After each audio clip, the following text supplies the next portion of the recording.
আসসালামু আলাইকুম। কেমন আছেন সবাই? আশা করছি আপনারা সবাই ভালো আছেন। আল্লাহর অশেষ মেহেরবানিতে আমরাও ভালো আছি আলহামদুলিল্লাহ। নতুন একটা দিন, নতুন একটা সকাল, আজকে হাজির হলাম নতুন ব্লগ নিয়ে। আমার আজকের ব্লগটা তেমন কোনো কিছুই রান্না আমি দেখাবো না। যে রান্নাটা দেখাবে এটা আমরা সবাই জানি। আমি আজকে কিছু কথা বলবো। আমরা জেনে না জেনে অনেক ধরনের ভুল করে থাকি, সেগুলো নিয়ে একটু কথা বলবো। এই সময়টা সকালবেলায়, এটা খুব ভোরে নামাজের পরে, ফজরের নামাজের পরে আমি বেশিরভাগ সময় বারান্দায় থাকি, ওই সময় তোলা। আজকে যে রান্নাটা আপনাদের সাথে শেয়ার করব, এটা মলা মাছ দিয়ে কাঁঠালের বিচি সাথে একটু নারকেল দিয়ে, এটা আমাদের নোয়াখালী স্টাইলে রান্না করা। আবার অনেকেই নারকেল ছাড়াও কাঁঠালের বিচি দিয়ে এমনি আর মলা মাছ বা অন্য কোনো কিছু মাছ রান্না করে খেয়ে থাকে। তবে আমাদের অঞ্চলে নারকেল দিয়ে মানে রান্না করতে হবে, বিশেষ করে কাঁঠালের বিচি। এই যে কাঁঠালের বিচিগুলোকে আমি ভালো করে পরিষ্কার করে এগুলো একটু হলুদ দিয়ে একটু পানিতে ভিজিয়ে রেখেছি প্রায় আধা ঘন্টার মতো, কারণ এটার থেকেও এক ধরনের কষ বের হয়। আর এভাবে ভিজিয়ে রাখলে রান্নাটা সুন্দর আর কালারটা বেশি ভালো হয়। আমি আজকে রান্নাটা করব একদম সরাসরি পানিতে সব মশলা দিব, কারণ আমার এই রান্নাটা আমি আমাদের নোয়াখালী স্টাইলে করব ওভাবে। সেজন্য আমি ওইভাবে গ্রাম বাংলা যেভাবে রান্না করে ওভাবে আমি রান্নাটা করব। রান্নাটা এই কাচকি মাছ রান্না বা অন্যান্য যে রান্নাগুলো যে স্টাইলে হয় ঠিক সেই রকমই। এখানে আমি পেঁয়াজ দিয়ে দিলাম, এখানে 3টে পেঁয়াজ, মিডিয়াম সাইজের পেঁয়াজ কুচি করে দিয়ে দিয়েছি। এক এক করে মশলাগুলো আমি দিয়ে দেব, লবণ দিচ্ছি স্বাদ অনুযায়ী। আমি কাঁঠালের বিচি আর মলা মাছটা একসাথে দিয়ে আমি রান্না বসাবো, কারণ দুটোই একই সময়ে সিদ্ধ হবে, সেজন্যে একটু তেল দিয়ে দিলাম। এরপরে এক এক করে আমি মশলাগুলো অ্যাড করব। এখানে হলুদ দিয়ে দিলাম। এই নারকেলটা অবশ্যই ভালো করে পেস্ট করে নিতে হয়, কারণ এই নারকেলটা মিহি পেস্ট হলে রান্নাটা ভালো হয়।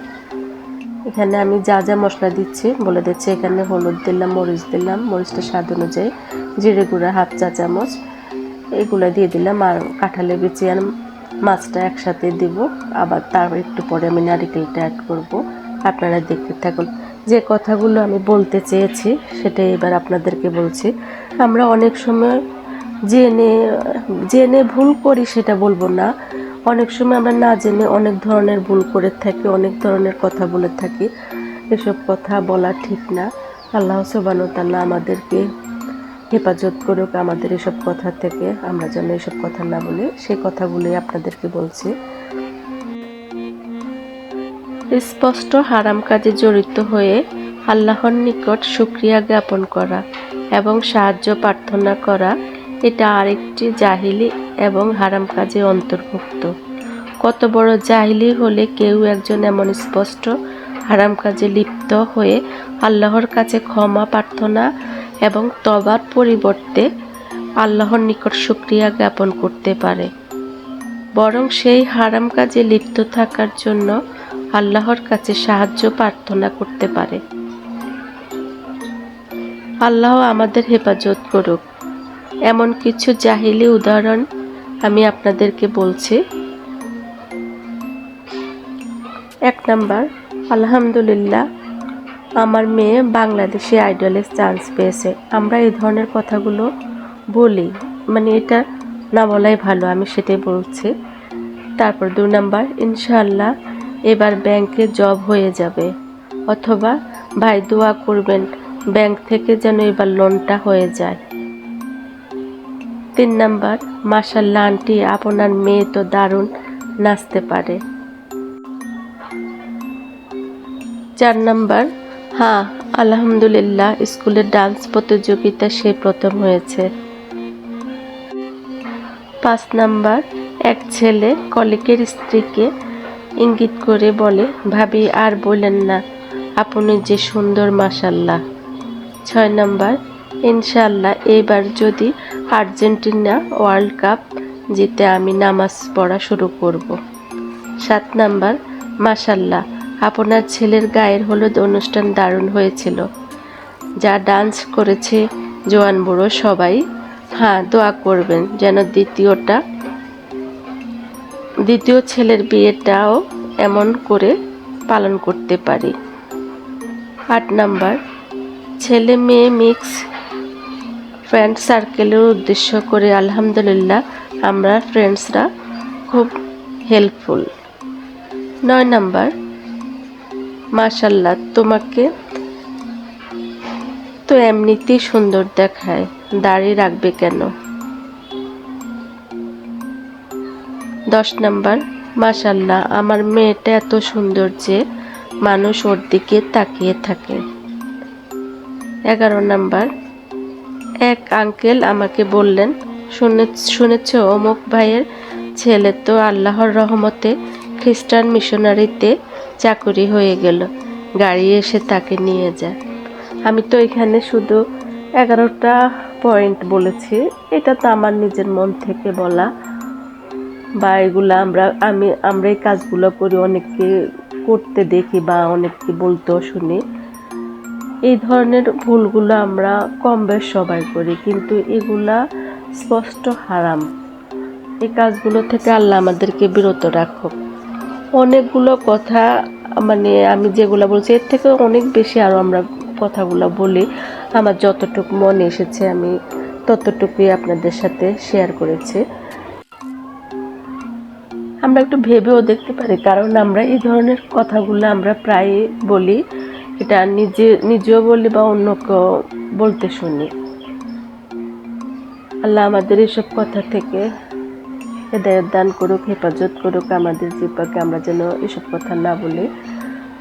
আল্লাহ আমাদের বিবেক বুদ্ধি বাড়িয়ে দিক।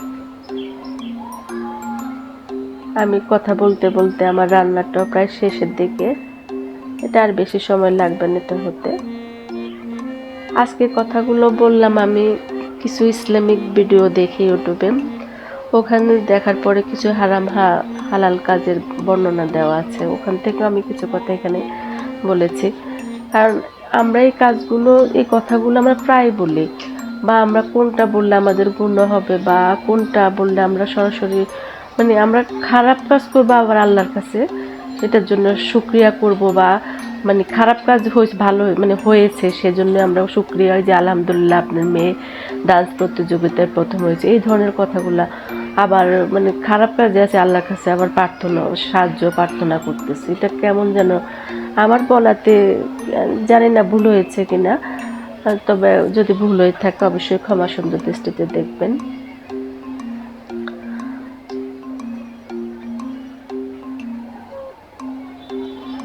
ইউটিউবে অনেক ধরনের ভিডিও আছে, বিশেষ করে আমি শায়খ আব্দুল্লাহ যে উনি ওনার কথাগুলো আমার ভালো লাগে, ওনার ভিডিও আমি দেখি, ওখান থেকে অনেক কিছু জানা যায় ওনার ভিডিও থেকে। উনি স্পষ্টভাষী, ওনার কথাগুলো আমার ভালো লাগে জন্য। এই রান্নাটা আমার মা করে, আমার মায়ের হাতে এই ধরনের রান্না করা হয়। আর আমাদের বাড়িতে যেটা করে, আমার বাবার বাড়িতে এটাকে একদম শুকিয়ে নেবেন, আর আমার শ্বশুর বাড়িতে একটু ঝোল করে রাখবে, আমি সেটাই রাখবো, কারণ আমার হাজব্যান্ড বা আমার বাচ্চারা যেভাবে পছন্দ করে আমি সবসময় চেষ্টা করি ওভাবে ওদেরকে পরিবেশন করার জন্য। রান্না প্রায় শেষ, আমি একটু ধনেপাতা দেব। এটা আস্তে আগুনে হচ্ছে, এই আগুনটা মিডিয়াম টু লো হিটে আমি এটা আস্তে আগুন হচ্ছে। অনেক সময় দেখা গিয়েছে বাজার থেকে কাঁঠালের বিচি নিয়ে আসলে এটা অনেক সময় সিদ্ধ হয় না, ভাই হয়। আমি এগুলা ঘরে খাওয়াই কাঁঠালের বিচি, এই জন্য খুব দ্রুত সিদ্ধ হয়ে গেছে, একটা কাঁঠালের বিচি সিদ্ধ হয়ে গেছে, এই জন্য দেখুন কি সুন্দর হয়েছে, আর খেতেও অনেক ভালো হয়েছে আলহামদুলিল্লাহ। সবাই ভাবে রান্না করে খাবেন।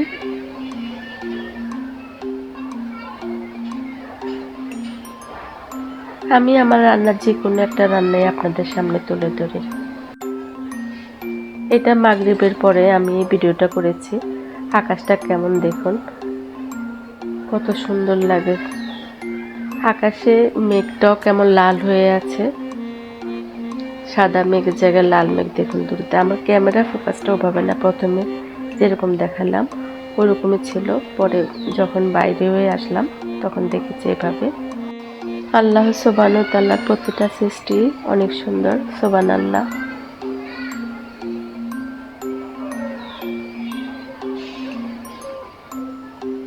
আজকের ভিডিওটা এই পর্যন্ত। সবাই ভালো থাকবেন।